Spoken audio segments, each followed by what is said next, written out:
Hi friends, today I'm going to be showing you all how I make the beaded tassel dangles that I use on my journals. I know a lot of you have asked me how I do, and here you go. First I start out with an eye pen,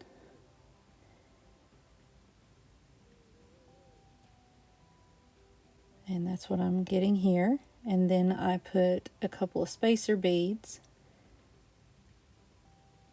Then I'm going to add my main focal bead that will be at the top of the dangle, and then a couple more spacer beads on the other end.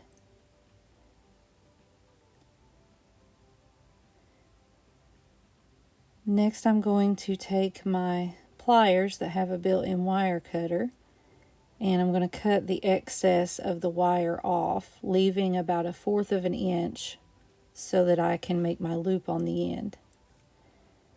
And I've got my special round nose pliers here, and I'm just going to use those to make the loop at the end.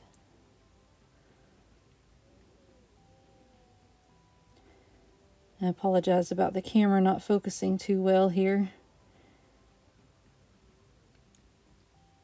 but as you can see there, I have a loop on each end.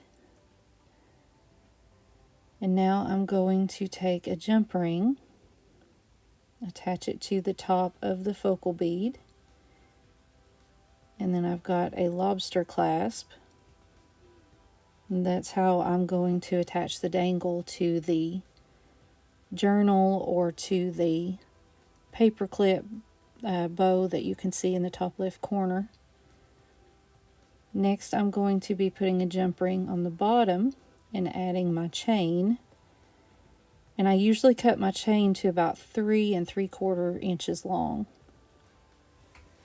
but you can do it however short or however long you prefer. Then we're going to add another jump ring to the bottom of the chain, and that's where we're going to put our tassel.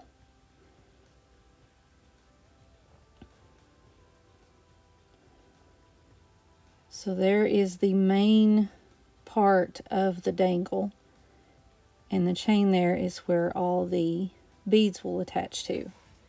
So now what I'm going to do is I've got about 13 or 14 head pins, and I usually get these in bulk. This is the pack I buy from Walmart.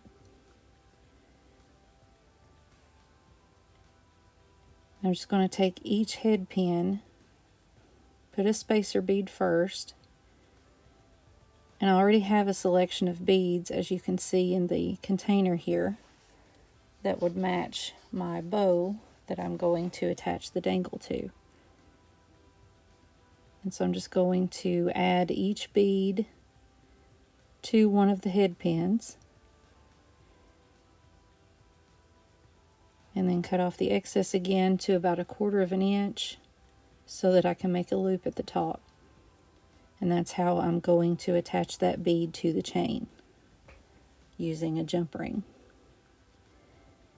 So I just go through this step again, and I do that for each of the 13 to 14 head pins that I have there.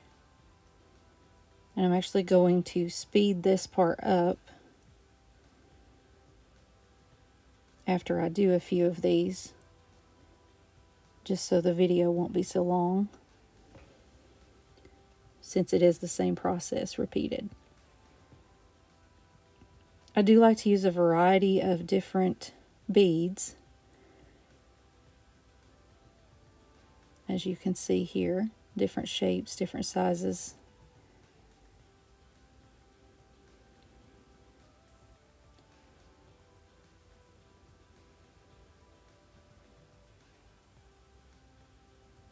And we just continue the process over and over.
And now I'm finishing up the last one here.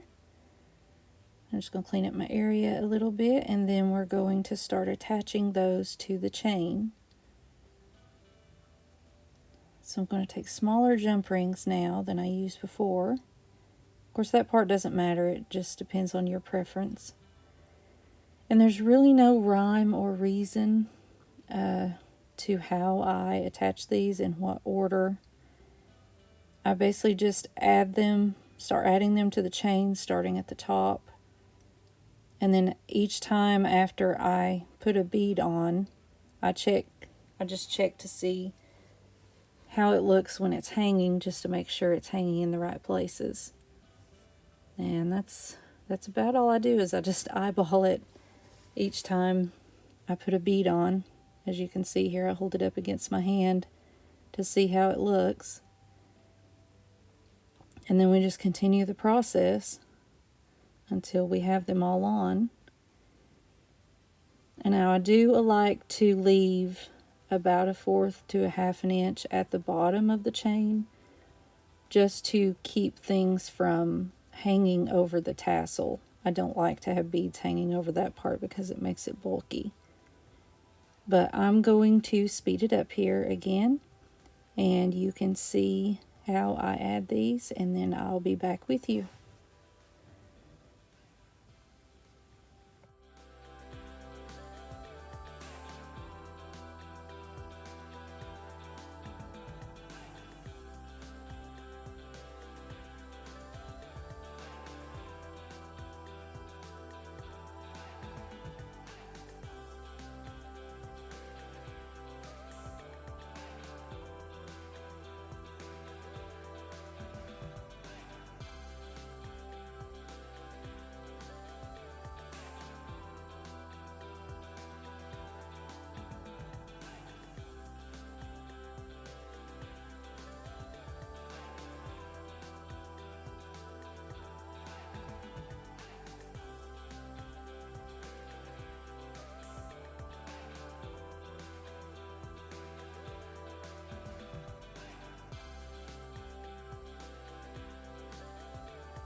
And we are almost finished with this. I only have one more bead to go. And you can see the gap there that I've left between the last bead and the tassel like I was talking about earlier. And there you can see that it's not hanging over the tassel. I'm looking for areas that look bulky and I don't see any, so from what I can see, this looks pretty good. And there they are laid out again. And I'm just going to take that and attach it to the paper clip.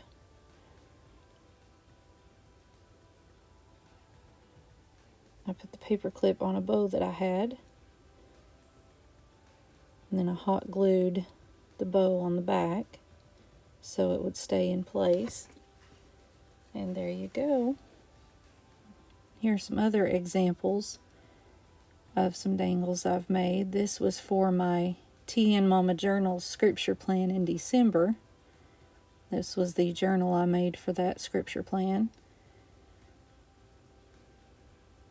The theme was all about the fig tree, and so that's where the colors come from. And then this was my November journal. The theme on it was cranberry themed. And there you go.